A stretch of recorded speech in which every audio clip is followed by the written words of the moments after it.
I'm Piotr Łatocha, game director for RoboCop Rogue City at Teyon. So RoboCop Rogue City is an action FPP game set in the world of RoboCop, the original universe. And it's not just a shooting game, there's a lot of RPG elements, different endings, and a lot of different cool stuff that you can do as RoboCop. I prefer to serve justice cold. The story in RoboCop is a brand new story. It introduces a lot of new characters, new villains, and the story itself fills a gap between the story between RoboCop 2 and 3. The remains of my husband were used to create some kind of a metal monster. This was the most important thing for us, to fulfill the fantasy that you are RoboCop, you are in the movie, you can explore and visit some places that you have seen in the films. Should we ask the owner? Forget him. He has no idea about movies. Hello, I'm Piotr Derkowski. I'm lead programmer in the RoboCop Rogue City project. The more fluid the gameplay, the better experience player has. It's like watching a nice cinema movie. We have a lot of explosions in the game, we have a lot of dynamic environment. Even though RoboCop is a slow character, still while playing it we are playing against many enemies, different enemies, and while playing it we would like to see it visually as stunning as it can be.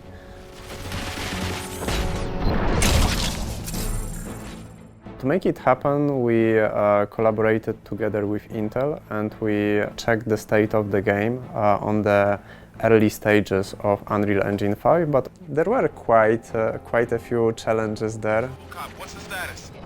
This is no appreciation party. The cooperation was in the both direction.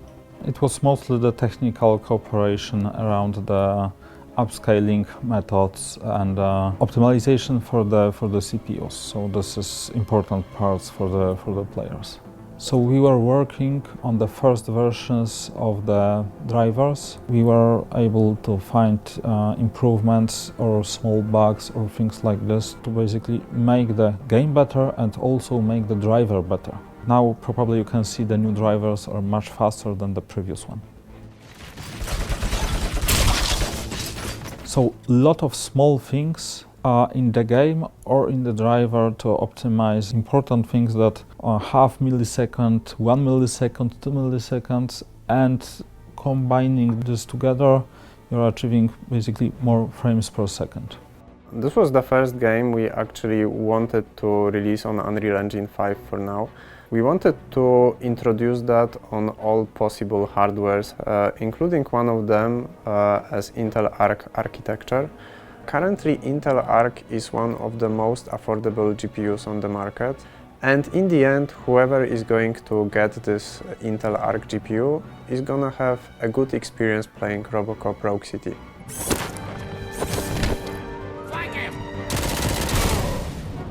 It's the third player on the market that brings the new, quite fast graphic card, and performance to price, it was like number one. Oh, look at that! One of the things that we wanted to introduce was another upscaling method called AXE supersampling.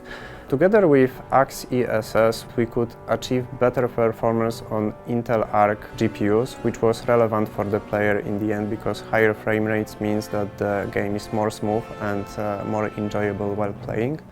It was pretty easy, it was quite fast, and cooperation was really good. We were cooperating with two programmers from Intel, and it was really smooth and really quick.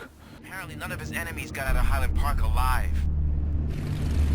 I will be the first. So with XESS, basically you can play on higher resolution at exactly same frames per second or even faster. We can use really high quality graphics, like including the super complex shadows, including the all reflections, all dynamic lighting.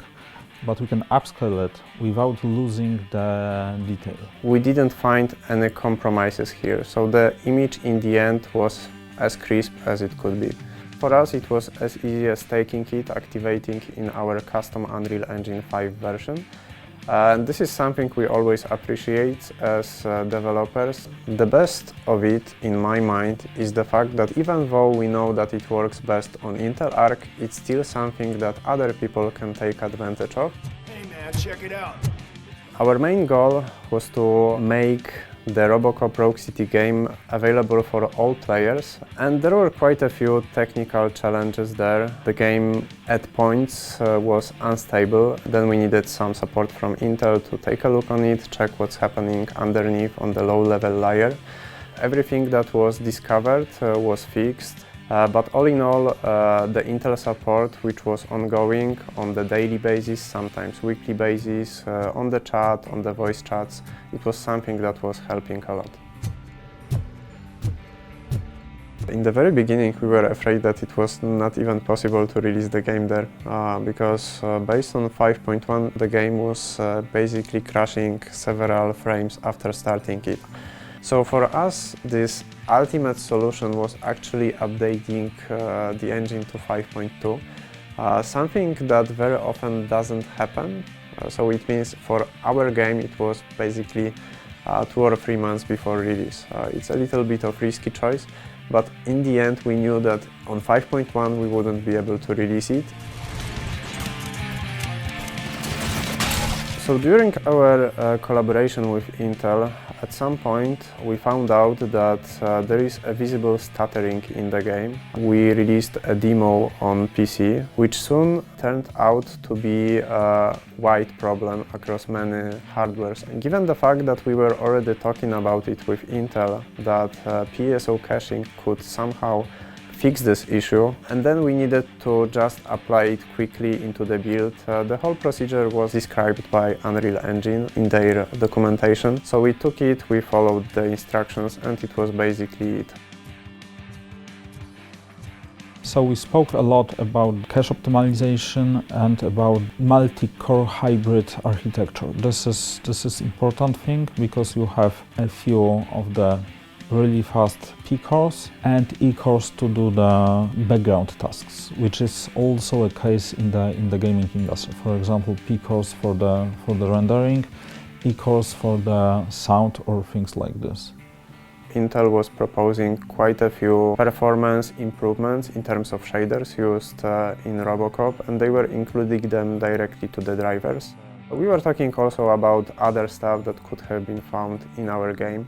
So we also mentioned about some of our techniques, for example, skeletal mesh optimizations used in the game, which is one of the more demanding elements. And this way, also, I believe Intel could share this information with other companies that are developing game based on Intel Arc architecture. I'll try to find something that can help. Just give me a second. In terms of this kind of collaboration, it would be nice to have it this way with many other hardware vendors. So in the end, it's nice to have this collaboration constantly, and I think it's something that I believe every company could take advantage of.